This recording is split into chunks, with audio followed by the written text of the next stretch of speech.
আসসালামু আলাইকুম। আশা করি সবাই ভালো আছেন। আজকের যে বিষয়টি নিয়ে কথা বলতে এসেছি ভিডিওতে সেটি হলো আজকে যে এনসিপির যে কর্মসূচি রয়েছে গোপালগঞ্জে গোপালগঞ্জে যে আওয়ামী লীগের ছাত্রলীগ এবং আওয়ামী লীগের সন্ত্রাসী নেতাকর্মীরা যে আক্রমণ চালিয়েছে সে বিষয় নিয়ে কথা বলতে চাই। এখানে দেখা যায় যে আওয়ামী লীগের বিভিন্ন সন্ত্রাস বাহিনী এখানে অবস্থান রয়েছে আগে থেকে আমাদের জানা।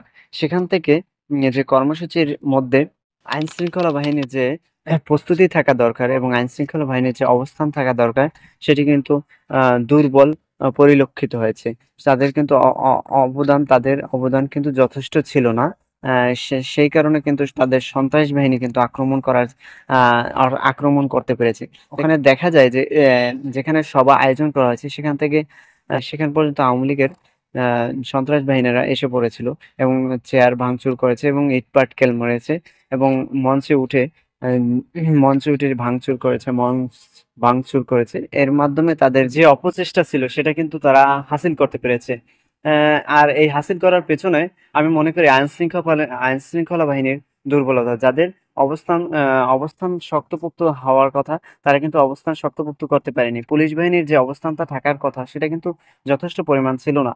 দেখা যায় যে আমার কথা হলো যে এখানে আপনার সভা আয়োজন করা হয়েছে সেখান থেকে তারা কিভাবে বিভিন্ন অস্ত্রপাতি নিয়ে ককটেল বিভিন্ন ধরনের মারাত্মক অস্ত্রপাতি নিয়ে কিভাবে সেই জায়গায় অবস্থান করেছে, সেই জায়গায় অবস্থান করার উম, কিভাবে তারা পেয়েছে। সেক্ষেত্রে কিন্তু আইন শৃঙ্খলা বাহিনীর দুর্বলতা পরিলক্ষিত হয়।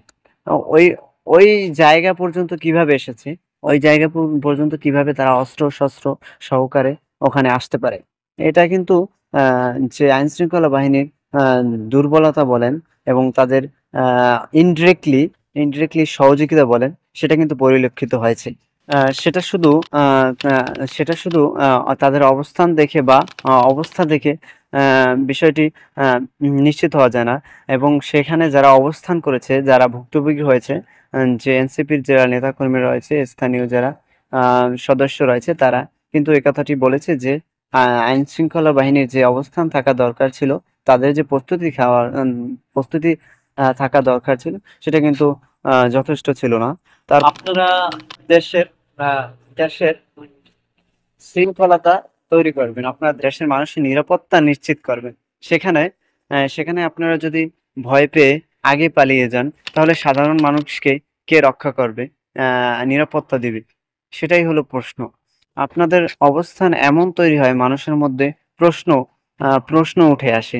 যেমন আপনাদের আহ, আহ, সন্ত্রাসীদের হামলা দেখে আপনারা পালিয়ে যাচ্ছেন, সন্ত্রাসীদের হামলা দেখে আপনারা পালিয়ে যাচ্ছেন, আপনাদের হাতে অস্ত্র থাকার পর দেখে সন্ত্রাসী বাহিনী দেখে পালিয়ে যাচ্ছেন। তাহলে সাধারণ মানুষ যাদের কাছ থেকে নিরাপত্তা পাবে, কাদের কাছ থেকে নিরাপত্তা পাবে সাধারণ মানুষ? তাহলে এখানেই প্রশ্ন থেকে যায়। এরকম যদি আপনাদের অ্যাক্টিভিটি থাকে তাহলে আপনারা চুরি শাড়ি পরে বসে থাকাই ভালো হবে। আর যারা হামলা করেছে আওয়ামী লীগের সন্ত্রাস বাহিনী, ছাত্রলীগ, আওয়ামী লীগের নেতাকর্মীরা যারা রয়েছে, সন্ত্রাস বাহিনীরা, তারা যে তাদের সন্ত্রাস বাহিনীর ট্যাগ, তারা যে স্বৈরাচারী ছিল সেটার প্রমাণ কিন্তু বারবার দিয়ে যাচ্ছে। যে মানুষ এত কিছুর পর, এত আহ, এত কিছু হারানোর পর তারা কিন্তু তাদের উম, যে যে একটা মূল্যবোধ তাদের মধ্যে, যে একটা সচেতনতা বা অনুশোচনা থাকবে, অনুশোচনাও নেই তাদের মধ্যে পরিলক্ষিত। তাদের যে অ্যাক্টিভিটি সেটা আগের মধ্যেই রয়ে গেছে। তাদের মাথায় যে কি রয়েছে বা কি আছে সেটা এখনো তাদের কাজের মাধ্যমে তারা জানান দিচ্ছে। সেটা জনগণের তুলে ধরার দরকার নেই, সেটা বারবার তারা তারা তাদের অ্যাক্টিভিটির মাধ্যমে তারা কিন্তু তাদের অবস্থান জানিয়ে দিচ্ছে যে আমরা সন্ত্রাস বাহিনী, স্বৈরাচার, হাঙ্গা দাঙ্গা বাহিনী, যাই বলো না কেন, তারা কিন্তু তাদের যে বৈশিষ্ট্য, সেই বৈশিষ্ট্য কিন্তু তারা তুলে ধরছে তাদের। আপনারা যদি এত ভালো হয়ে থাকেন তাহলে আপনারা অনুশোচনার মাধ্যমে আপনারা ফিরে আসেন। আপনার মানুষের সম্মুখে, জনসাধারণের সম্মুখে আপনারা আহ অনুশোচনা করুন, মানুষের কাছে ক্ষমা চান। ক্ষমা চাওয়ার মাধ্যমে ক্ষমা চাইলে মানুষ ছোট হয় না।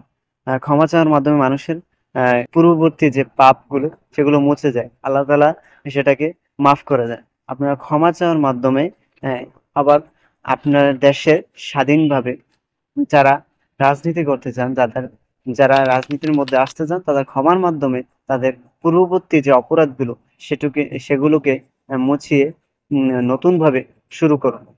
তাহলেই আহ, দেশে আপনারা আহ, আবার ভালোভাবে আপনাদের অবস্থান তৈরি করতে পারবেন। অথবা আপনারা দিন দিন খারাপের দিকেই চলে যাবেন। আপনাদের যে পরিচিতি রয়েছে, সেটা পরিচিতি কিন্তু উন্নতি হবে না, আরো অবনতি ঘটবে। আজ এই পর্যন্তই। অন্য ভিডিওতে দেখা হবে আবার। আসসালামু আলাইকুম।